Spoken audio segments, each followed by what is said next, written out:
Previously on the Ron Van Dam Show. If you're going to sleep in the same room with me, down the back of my throat, I know what I'm doing. It's not my first rodeo. What the hell does that mean, by the way?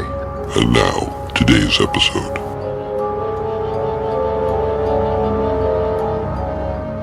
Here we go. On the air everywhere, this is New England Broadcasting. Okay, it started. Here we go. This is exciting, isn't it? Good morning, good afternoon, good evening, good night. It's the Ron Van Dam Show. Oh, man. Hold on tight, things can get a bit weird, if you like that sort of thing. Hey, welcome to the program. I am Ron Van Dam. I'm not kidding.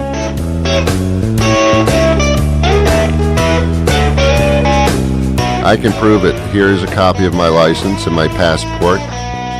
See? I am Ron Van Dam. I've been recognized just recently. It was a police lineup. I took a bottle of shampoo and I left the store without paying for it. Big deal.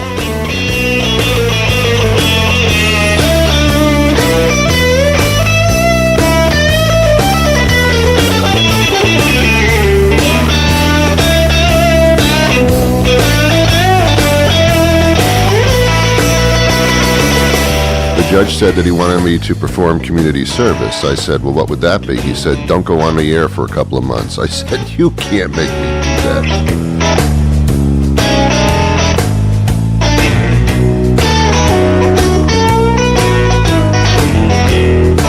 Well, I hope you're feeling good today, because you don't look that good. A lot of people I know are coming down with colds. I'm coming up with one. I had a cold last week. I don't know if you could tell by the tone of my voice, but I did. I was all nasally and phlegmy. Phlegm doesn't start with an F, by the way. I just learned that like 40 years ago.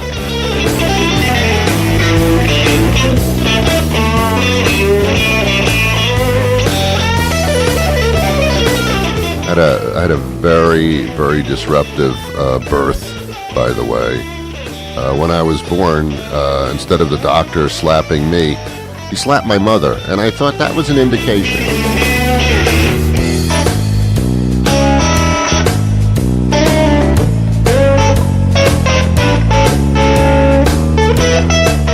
Thank you for your many cards and letters when I wasn't feeling well. I didn't get any.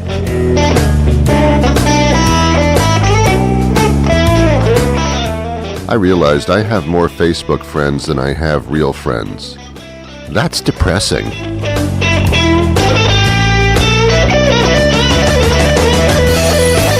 Unless it's my birthday. That's the only reason I stay on Facebook at all. So when it's my birthday, hundreds of people can wish me good tidings, which is nice, only those people don't know who I am. Most of them have names that I can't pronounce and live in other countries. I don't know why they're my friends, but hey, beggars can't be choosers.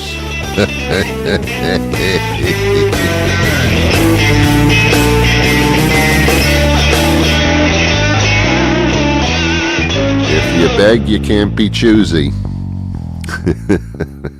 How are you? Welcome to the program. I want you to relax. I'm going to do all the work. I'll drive. You just sit there. Just whatever. And take your shoes off. In a couple of minutes, they'll be around to pass out finger sandwiches and to give you the finger, and you can enjoy your finger sandwiches. Today, it's a chicken salad, seafood salad, and tuna salad. So that's tasty. Well, shall we go to the news? By the way, don't consider this program as a news program, because it's not. It's mild entertainment. It's supposed to be entertainment, but from the comments about it, it's apparently mild.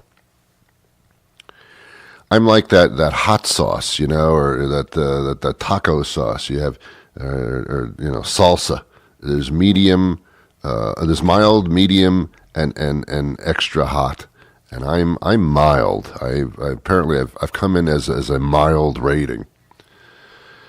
Here's what's happening in the news. Robert Kraft is the owner of the New England Patriots, a very wealthy man, worth over $1 billion. I don't know how to write that number, much less have it. He's got over $1 billion. Of course, the New England Patriots football franchise, extremely successful since his purchase thereof, with a stadium that he has built. It is his kingdom. He does a lot of nice things for the community, yes. It's funny when people say, he does a lot of charity. He gives to a lot of charities. Let me explain something to you. When you have a lot of money, you have to do that. They're called tax write-offs. If you don't do that, you get screwed financially. You have to donate some money. You have to. It's what your accountant tells you to do. That's how you lower your taxes. You donate, which is wonderful for the recipients of the donations, the various youth clubs, etc. That's great. But don't think that these people, these billionaires, are such wonderful people. They do it because they financially have to do it for their taxes. Let's get things straight here. Huh. You're so lucky that I'm on the air. You are. Who else would explain this stuff to you? Robert Kraft, apparently, here's what he did. He got inside his white Bentley. Nice, Rob. He was in Florida. He went to a Florida spa, a massage place. The Bentley drops him off. He goes inside. He pays a woman at the desk money for sex. Girl goes back to the room with him. He's there for 15 minutes, comes out extremely happy, gets back in his Bentley, and then immediately goes to the AFC Championship game. Now, I got to tell you something. I totally understand that. Before I go to a football game, I always have to stop off and get a quick little sex under my belt. Sure, who doesn't? Come on. That's part of the ritual, isn't it? I guess it is if you're a billionaire. Robert Kraft probably didn't know, maybe he did, but probably didn't know, that this organization where he was having sex in the massage parlor was also trafficking women. In other words, these women are brought in, they have no say in anything, they are used to have sex. They stay in the back room or they stay someplace and they can't leave. And they have sex up to 10 to 20 times a day. That's not something you do willingly, and they're paid little or nothing for it. All the money goes to the person who's doing the massage parlor place. So that's called sex trafficking, human sex slavery. Robert probably didn't know that the person he was having sex with for 15 minutes was one of those people. Here's the clue, Robert. She probably didn't talk. That might have been a clue that she didn't speak English. And willing, yes, because you paid her. Let me explain something about billionaires, which might make some sense to you. I'm not a billionaire, but I have studied them so many times.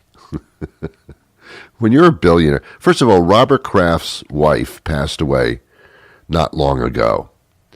And that was a very sad time for him, seriously. When you're alone, sometimes, and you have billions of dollars and you're a party animal like Robert Kraft, by the way, Robert Kraft is not a young man. He's an older senior. You want to have sex every once in a while. Why? Because you can. One would say to themselves, wait a minute, if Kraft is a billionaire, he can have sex with any woman he wants and not pay for it. What's up with that?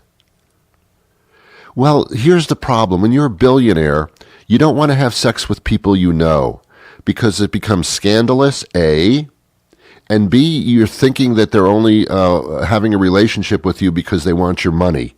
When you have a lot of money, you don't really trust anybody really likes you. They probably like you because of your money, especially seniors. 30-year-old girls, 20-year-old girls are not going to fall in love with you because you're a cute 77-year-old man. I don't know how old Robert Kraft is, but he's probably in that area. They're going to do it because your power and your money. So Robert probably knows that. When you have a lot of money, the best thing to do is to have sex with somebody you have absolutely no connection with, is consensual because you paid them. They're not going to talk during the thing.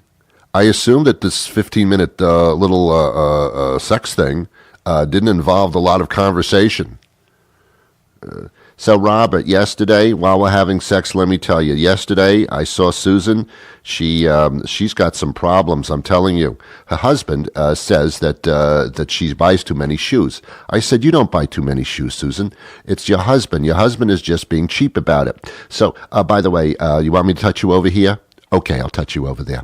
So anyway, so Susan says, well, her husband doesn't really have an idea. He's always working late at night, and he never comes home, doesn't pay any attention to her. You see, that's the thing that would drive Robert Kraft crazy. If you just pay for sex with someone that probably doesn't speak English, it's a little more finite than that, and perhaps a bit more enjoyable. So Robert has sex, here and there, because it's clean, it's done, it's over. He's satisfied. We're finished. I get it, Robert. I understand that, Robert. At your age, with your money, you don't want any connections or familiarity whatsoever. I get that, Robert. But, Rob, plan ahead. Plan ahead. If you're going to go to a massage parlor, don't pull up in a white Mercedes. It's a little obvious. So in the space of 4 days, Robert goes to this massage parlor twice. Robert says, I did nothing illegal. You did, Rob. You can't have sex in a massage parlor in Florida. That is illegal, my friend. And you paid for it, and you got it. That's illegal. I'm sorry, but that's illegal. So Robert says, I did nothing illegal, or his people say it. Robert says nothing. His people say it. Robert Nelder says everything. Robert, how do you like the fish? My people will get back to you about if I like the fish. I don't talk. My people will contact you. I want people. Ron, do you want to go out to lunch? Your people, you contact my people, and I don't get involved in that stuff. Oh, okay, you got people. Yes. My people are brushing my teeth as we speak. I don't know if my people brush their teeth, but my people brush my teeth. Anyway, so, Robert, that's illegal, you see. That's a stupid move, Robert. See, people with power, like Robert and like his friend Trump, both of them, when you have a lot of power, you think that you own the world and you can do anything you want and you get away with anything you want. Apparently, for both Robert and for Donald, that's not necessarily true. Robert Kraft, if you're listening to me, and I don't know that you do, to be honest with you, I know you're aware of me. But here's the deal, Robert. Next time you want to have sex for money, pay to have sex, if you go to Nevada, I'm sorry, I'm getting nasally. If you go to Nevada, there's a place called the Bunny Ranch, owned by a friend of mine, not that I have sex there, but a friend of mine who recently passed away, Dennis. You can have sex there. Many stars and famous people do. There's a back entrance, and nobody knows you're going. It's legal in certain cities and towns in Nevada.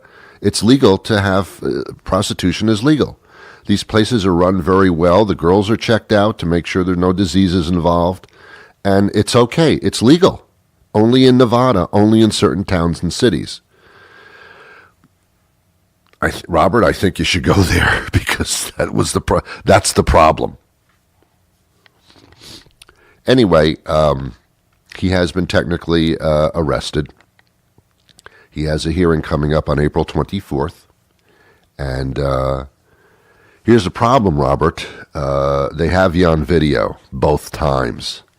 The place was under surveillance because there was a suspicion of human sex trafficking.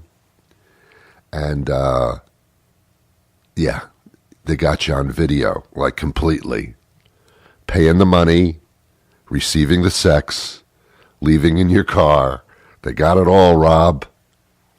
So I think you're once again screwed, let's say, huh? You got screwed when you went, and they're getting screwed again now. So Robert will be doing community service. Orange jumpsuit, cleaning the highway, I have no idea. I think that's going to be the extent of it. It's a second-degree misdemeanor. I think a parking ticket has worse connotations to it. That'll be it. What the NFL does about you, Robert, is another thing. They'll fine you some money. You'll pay it because to you, what difference does it make? You're rich. You know, that's financial fines for rich people. Not that impactful, let me tell you something. Really not so much. A $50,000 fine to you would be the death of you financially, if you can even come close to paying that. To Robert Kraft, he poops $50,000 every day. I mean, it was not a big deal to him. Anyway, take my advice, Robert. Nevada, prostitution, legal, go. Get your rocks off in a legal way. It can be done. That being said, let me go a step further here. There's nothing wrong with prostitution. There really isn't, especially for older gentlemen. For people that don't want any connection whatsoever with the sexual act. No, you don't have to call the next morning. You don't have to take him to dinner. It's totally consensual. The other person, in many situations, can be checked out for diseases. I don't see anything wrong with that. The man's wife left him. He doesn't want to go to bed with people thinking that they're going to accuse him of something and sue him and have him arrested like, other people. You can't do that. There's nothing wrong with it. That's all I'm saying. It's wrong with it if it promotes disease, and it's wrong if the other person's not consensual. Paying for it. This goes back in history, man. This goes back in history well before Christ. Christ didn't clean that situation up at all. Prostitution isn't for everybody, especially if you're connected with somebody. That's not a good thing. But if you're totally single and you're totally alone and you have, it should be legal in places. In the Netherlands, go for it. Apparently there's window shopping. You can walk down the street, see the pretty girls in the window, and sometimes pretty guys. You go in there and, window shopping. It's like window shopping. It's exactly what it is. So anyway, but as we speak, prostitution is illegal except for certain towns and cities in Nevada. And Robert, they caught you with your pants down, and that's pretty much the way it is, Bobby. That's the way it is, Bobby. You do the thing. You knew it was illegal, Bob. Don't tell me, Bob. Bob, don't tell me that you didn't know that. Don't tell me you thought that because you were Robert Kraft that you can have sex at a massage parlor, pay money, leave in your white Bentley, and think that that is okay. See, you obviously, and there's no argument here, Rob, you obviously... power went to your head. You obviously think that's the case. Power went to your head and you thought you could get away with something. You did something that you knew was illegal. So, you got to play by the rules, Robert. Just because you have a lot of money and you have a lot of power doesn't mean you can circumvent the rules. That goes for you and your little buddy Donald Trump. Both of you don't understand. You need to play by the rules. Get it? Well, there are other places you can visit, Robert, you could also get your rocks off. Gentlemen, have you ever been in the mood for a nice knish or maybe bagel and a schmear, but you're also in the mood for some exotic dancing? You can't find those in the same place. Until now. I'm Moishi Kaufman, inviting you to come visit us at Moishi's Knish and Strippers, the area's first genuine kosher deli and titty bar. Come in and rock out with your locks out and check out our dances. These girls are so nice you'll plots, and they're all certified kosher. Maybe not the kind of girl you bring home to mother, but once you see Delia fold a dollar bill without using her hands, you won't care what mom thinks. Look, Bubby, you're in a strip club. That alone is enough to kill her, so live a little. Every Thursday, don't miss our buns and brisket buffet from noon to 6. Moishi's Knish and Strippers is closed on the Sabbath. Hey, we might be a little unorthodox, but we're not heathens. Francis Roderick, how are you? Good to speak to you. So, Thanks for having us. yeah, we talk a lot about cybersecurity on this show because this is like you can't. You know, when I was younger, we didn't need this. Now we need it, and I feel like vulnerable all the time. Yeah, I mean, I think that's our lives have changed. Our lives have changed, frankly. Yeah. I mean, that's why you're talking about it all the time. And I think what really changed was it used to be a big government problem or a big business problem. But really, what it is now, it's a family problem. It's a people you care about problem, individual problem, because the nature of our life changed, and that security didn't catch up with it. And so, if you just think about your day, you are so reliant on so many digital things, email, pictures you take, all your communication, your friends. You became digital along the way, and everybody forgot to build security around that. Yeah. So cybersecurity has really changed, and I think we're behind in providing security for the people we care about and our families. It's very true, and it's we consider ourselves to be halfway intelligent and to look out for certain things, but then you think about your kids, teenagers, and then you think about older people who weren't brought up with this type of life. There's a lot of vulnerability. Yeah, absolutely. Kids particularly are super impressionable and susceptible to influence and click on everything. And, we all know how we parent now. Yes. We hand our phone to our kid in the restaurant and let them play a game on there to entertain them. And it's what they do on your phone that makes them a vulnerability for you and the rest of your family. And cyber criminals also know this. They know that we do that. And I think that's another point to make, that cybercrime now it's really organized crime that's moved online, and it's very sophisticated, and it's global, and it's driven by a $600 billion per year industry. Yeah. So there's a lot of incentive there to always kind of find the weakest link and innovate around whatever the latest and greatest technology is. There's a lot of financial incentive. And they've basically figured out that people in their private lives are easy targets, both for entry points into companies and also for our personal assets. So the more money that companies spend on security, the more that we become weak links in our individual lives. I read up about you guys and NSA, DOD, Scotland Yard. I mean, you got the background, but we don't all have that knowledge and that type of experience. And I know kids. This fascinated me when I was reading about you. Kids who play video games are actually vulnerable. I never thought that came up with video games. Right. Yeah, it's not intuitive, and that's why we did this study to kind of highlight that for parents, that, it's not so much the primary game as it's what happens when you're playing those games. So a lot of these games will have advertising and prompts for other applications and other games. And it's those games that when you download them, they gain very invasive permissions on your devices and gain access to sensitive information. So all of this clickbait is not just kind of innocuous advertising. It's linked to things that can open gateways to cybercrime.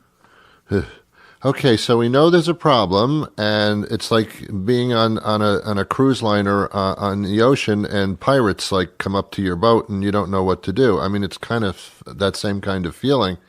So we know there's a problem. What do we do about it? Yeah, well, and that's why we're here, because that's what we specialize in at Rubica, is making people more informed consumers and empowering them to kind of take back control of some of this digital world. So 2 of the things specifically around kids apps that you can do, one is use parental controls so that your kids can't download apps without your permission, and make sure that they don't know your password for those parental controls. I know a lot of us tend to use the same password as our home Wi-Fi or the device login that the kids already know, which, negates the effectiveness of those parental controls. Okay.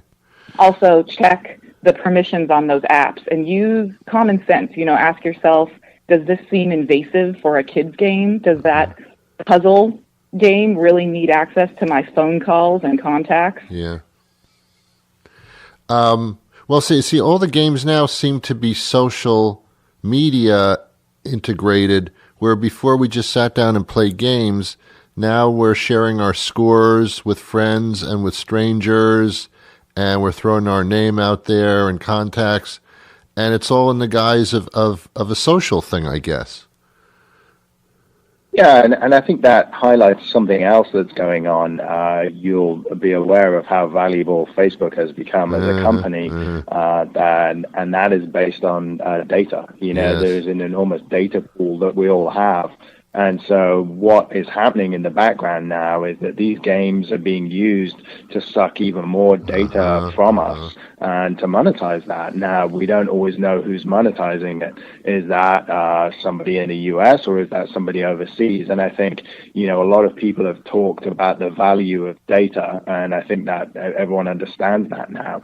And our own data is very, very valuable. So the more that people can suck that away, even in a non-malicious way, really, that's going to be monetized somewhere else. So that's a secondary part of the study that we did. It's obviously we're trying to point to the fact that kids are being targeted in this way, but it's also a new wave in cybersecurity that's happening. It's not just you being hacked; it's actually your data being taken away from you and monetized somewhere else in the world. I think that points to in a new direction that we're going to have to be aware of in the future. Yeah, I mean, what's the stuff? Even if you have a parental guidance and they're playing a video game online, you're not there when something pops onto the screen and they ask the child for some information so that they can hook up with other people playing the game. They're just going to give them that information. We can't be over the shoulders all the time. Right. And I think that's what, very advanced, well, not even advanced, but organized criminals and people in the cybercrime racket understand that we aren't standing over the shoulders of the more vulnerable people in our lives. You mentioned elders as well. It isn't just children, but certainly kids has been the focus of this study. And yeah, I mean, it's hard to manage it, but that's why we exist. Yeah. And that's part of the reason why in this study, we highlighted, just to make you a more informed parent, what games have those in-app chat capabilities. It's for you to make that decision. Yes. Is this a game that aggressively prompts you for things every 2 minutes, or is it just occasional? So that you can make a decision on what's appropriate with your kid. Yeah. Well, I mean, thank you guys for doing what you do to keep us informed. How do we get more information about all of this? You can always go to Rubica.com. That has both a link to this safe and unsafe app study that we're going to publish every quarter and update, as well as other tips and tricks specifically for families and links to the different services that we provide to help. Fantastic. Thank you so much for your time today. Absolutely. Thanks for having me. Okay. Thank you. Thank you. Bye-bye. Well, there you go. A little bit of commentary on powerful men having sex in massage parlors, and then a nice little interview that gives you information from an expert. I don't know what more you want from me. Seriously, what do you want from me? I do this every weekday. You realize my life is destroyed because of you? Because you decided to click on something? I have to magically appear like some type of leprechaun or something? Well, it doesn't work like that. You know, I have a life too. Not a great one, but I have one. Actually, it is a pretty good one. And so is yours, by the way. I always like to leave these shows with a positive note. Caught me off guard with that one. Anyway. Look, life is what you make of it, you know. You can have a life that is full of sorrow and pity and self-degradation and sadness and nothing's ever good enough. Or you can take that same stuff and flip it and say, hey, at least I've got this. Look at the good things that I do have. Look at what I've got, not what I don't have. Look at what I do have. And you'll find some things that are incredible. And you'll say to yourself, oh, I can't do anything. I'm not good enough. No, you have talents in certain areas. And if the public doesn't appreciate it, or you can't get paid for those things at which you're good at, then enjoy them. Can you paint? Sit down and paint something for self-gratification. Nothing can be good unless you feel it's good first. Self-gratification is a wonderful feeling. And we all have something that we do better than other people. And we know it. Because other people suck at everything.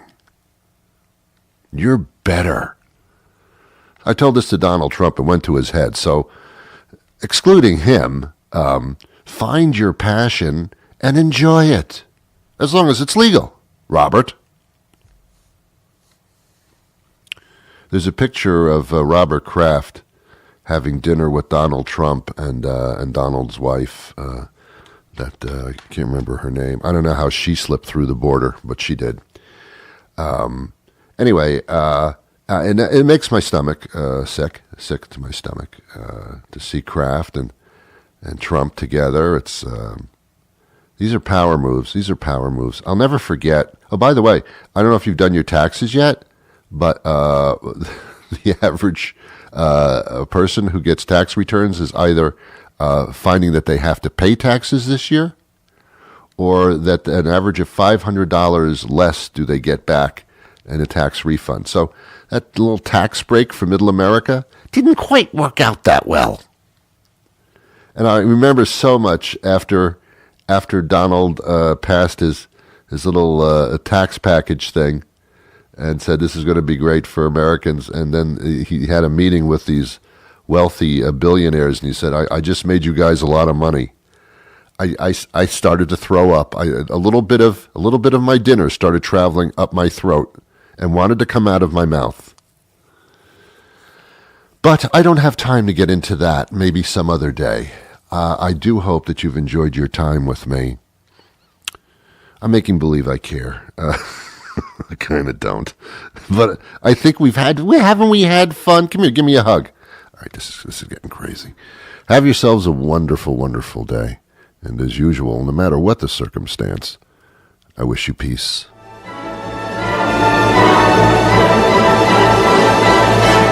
I think the show got a little soppy at the end, got a little too personal, and I'm going to back off of that. Forget the last 3-4 minutes of the show. Forget I did that. Just block it out of your mind completely. But like a judge says to a jury, you just heard this damning evidence. Do not let that be a part of your decision. I want you to erase it from your mind. Oh, okay, yeah, it's erased. Yeah, right, yeah, okay, fine, yeah, I get it. Yeah, sure, yeah, right.